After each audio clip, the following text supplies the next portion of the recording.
देखिए, ये कोई थंब रूल नहीं है, जैसा मैंने कहा कि राजनीति में कि कोई जो है चेहरा डिसाइड करेंगे। मैं आपसे पूछता हूँ, 2017 में हम्म, जब उत्तर प्रदेश में भारतीय जनता पार्टी 25 साल के अंतराल के बाद पहली बार सरकार बनाने के लिए चुनाव लड़ रही थी, तब कौन जानता था कि योगी आदित्यनाथ मुख्यमंत्री होंगे? जब हम उत्तराखंड में चुनाव लड़ रहे थे, तब कौन जानता था कि त्रिवेंद्र सिंह रावत मुख्यमंत्री होंगे? जब हम मध्य महाराष्ट्र हम्म, में पहली बार अकेले चुनाव लड़ रहे थे, तो किसने सोचा था कि देवेंद्र फडणवीस मुख्यमंत्री होंगे? राजस्थान में बेशक 20 साल तक वसुंधरा जी हमारी नेता रही हैं, लेकिन संगठन ने यह तय किया है कि इस बार मुख्यमंत्री का चेहरा कोई नहीं होगा। छत्तीसगढ़ में भी इसी तरह की स्थिति है, हम्म। राजस्थान में भी इसी तरह की स्थिति है। तो इसको लेकर के मुझे लगता है कि कहीं कोई कंफ्यूजन भारतीय जनता पार्टी के काडर के मन में तो नहीं है। आप निश्चित इसे ही हाँ, आप इसे डिसिप्लिन कहते हैं या अनुशासन कहते हैं, लेकिन जो ऑपोजिशन है वो कहती है कि डेमोक्रेसी नहीं है। मतलब नंबर वन नंबर टू तय करते हैं, या number one number two number three तय करते हैं, और सबको वही करना पड़ता है। लेकिन कांग्रेस में है कि CWC में बात चलती है, सबको अपना अपना विचार रखने की कोई पाबंदी नहीं है कि विचार नहीं रख सकते। लेकिन आपकी पार्टी में है कि डिसिप्लिन, अनुशासन, तो देर इज़ नो डेमोक्रेसी, ऐसे है। डेमोक्रेसी कहाँ है होती है? अगर नंबर वन नंबर टू ये डिसाइड करके पहले से तय कर दें कि यही मुख्यमंत्री का चेहरा होगा, वो ज़्यादा डेमोक्रेटिक है? या चुनाव होने के बाद में विधायक बैठ करके ये तय करें कि हमारा नेता ये होगा और उसके बाद उस पर पार्लियामेंट्री बोर्ड मोहर लगाए, वो ज़्यादा डेमोक्रेटिक है? हम्म, डेमोक्रेसी ये है कि राहुल गांधी जी ये तय करेंगे या सोनिया गांधी जी ये तय करेंगे कि राजस्थान का मुख्यमंत्री कौन होगा, या कांग्रेस के चुने हुए विधायक 2018 में ये तय करते कि मुख्यमंत्री कौन होगा? राजस्थान की जनता ने उस चुनाव में सचिन पायलट के चेहरे पर मतदान किया था। विधायक सचिन पायलट के साथ खड़े थे। लेकिन कांग्रेस पार्टी के आला कमान ने, मैं उसमें नहीं जाना चाहता कि किस प्रेशर में या किस उद्देश्य से अशोक गहलोत साहब को मुख्यमंत्री बना दिया था, वहाँ डेमोक्रेसी थी। भारतीय जनता पार्टी में डेमोक्रेसी बूथ से लेकर के और राष्ट्रीय अध्यक्ष तक डेमोक्रेसी है। हमारे यहाँ ये एकमात्र पॉलिटिकल पार्टी है जहाँ पर हर एक जगह पर हर एक विषय का निर्णय आपसी विचार के बाद में ही सहमति के आधार पर होता है। ये दिखाई ये देता है क्योंकि परंपरा यह है कि हम अपने सारे निर्णय को अंततः ऊपर से कहा गया है, ऊपर का निर्णय ऐसा कह कर के छोड़ देते हैं। लेकिन ऐसा नहीं है कि हमारे यहाँ किसी विषय पर चर्चा नहीं होती। एक टिकट देने पर भी कि विधायक का टिकट किसको मिलेगा या सांसद का टिकट किसको मिलेगा, पहले नीचे के स्तर पर कोर कमेटी में चर्चा होती है। उसके ऊपर बैठ करके कोर कमेटी सेकंड स्टेज पर आकर के राष्ट्रीय अध्यक्ष जी के साथ में या संगठन महामंत्री जी के साथ चर्चा करते। फिर उसके बाद में राष्ट्रीय अध्यक्ष जी, माननीय प्रधानमंत्री जी और पार्लियामेंट्री बोर्ड CEC के मेंबर्स के सामने बैठ करके 1-to-1 सीट पर चर्चा होती है। वहाँ डेमोक्रेसी नहीं है।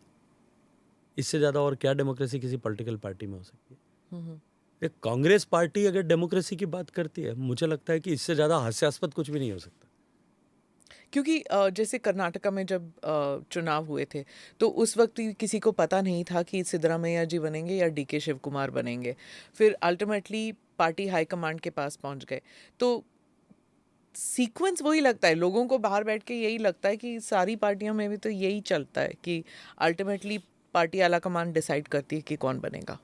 देखिए, आला कमान के रोल को रूल आउट तो नहीं किया जा सकता। सभी जगह पर ऐसा होता होगा कि पार्टी के वरिष्ठ नेता भी अल्टीमेटली तय करते होंगे कि कौन बेहतर तरीके से काम कर सकता है या किसका बेहतर उपयोग हो सकता है वहाँ पे। लेकिन उसके कारण से ये कह देना कि भारतीय जनता पार्टी में ये तय नहीं है और ये चेहरा सामने डिक्लेयर नहीं है इसलिए डेमोक्रेसी नहीं है, ये दोनों चीज़ें साथ नहीं चल सकती। अगर कांग्रेस के दृष्टिकोण से देखें, आपने DK शिव कुमार साहब और सिद्धारमैया जी की बात की है। राजस्थान के 2018 के चुनाव का मैंने उदाहरण आपको दिया। 1998 में पहली बार अशोक गहलोत साहब मुख्यमंत्री बने थे। उस चुनाव को उठा करके देख लीजिएगा, वो पूरा का पूरा चुनाव परसराम मदेरणा साहब के चेहरे पर लड़ा गया, लेकिन मुख्यमंत्री कौन बना था? 2008 का चुनाव, जब कांग्रेस पार्टी दोबारा सरकार में आई, तब चेहरा CP जोशी थे, लेकिन मुख्यमंत्री कौन बना था?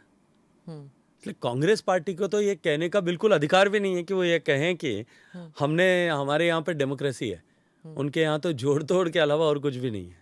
मैं एक न्यूज़पेपर रिपोर्ट का बताती हूँ। उन्होंने एक सर्वे किया था कि राजस्थान में 119 सीटें ऐसी हैं जहाँ पर वोटर्स एक बार पार्टी या विधायक को बदलते रहते हैं हर बारी।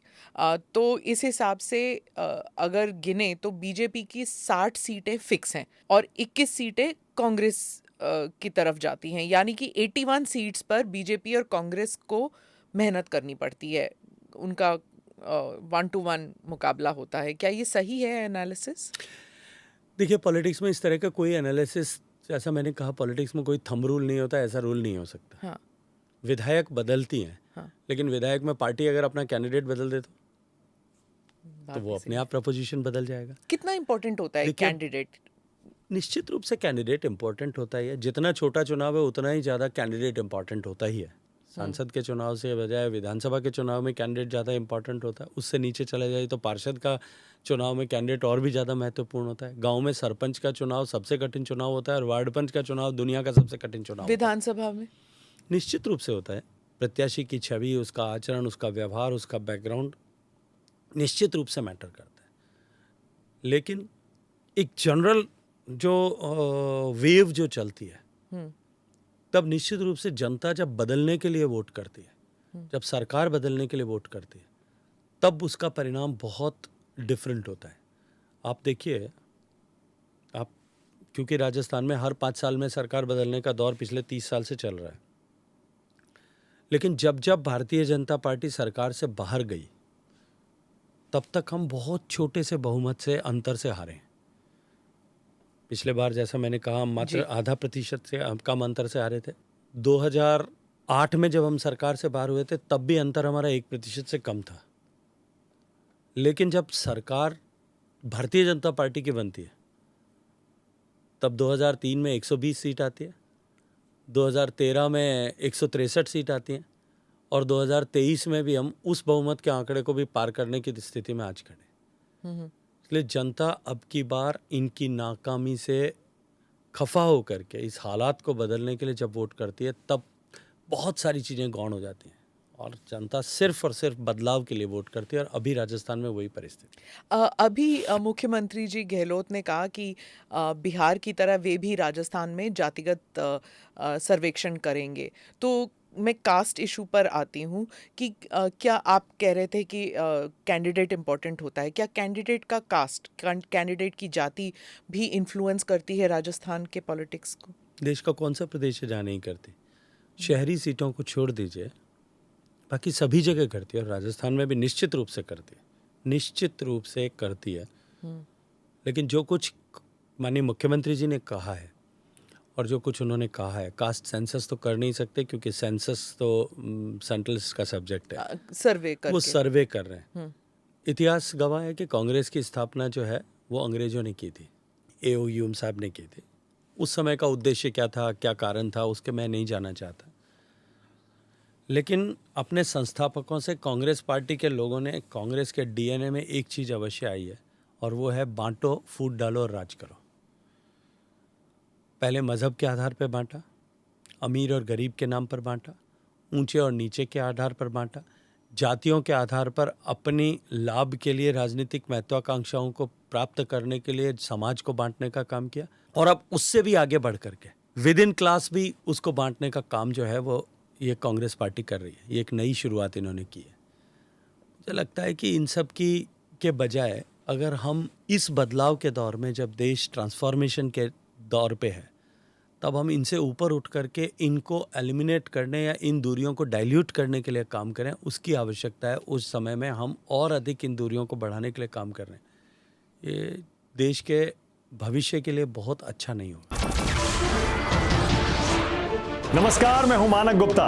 अगर आपको हमारा ये वीडियो पसंद आया हो तो इसे लाइक और शेयर जरूर करें और हाँ, हमें सब्सक्राइब और फॉलो करना ना भूलें ताकि आप देश और दुनिया की कोई खबर मिस ना करें। तो जुड़े रहिए हमारे साथ और देखते रहिए न्यूज़ 24।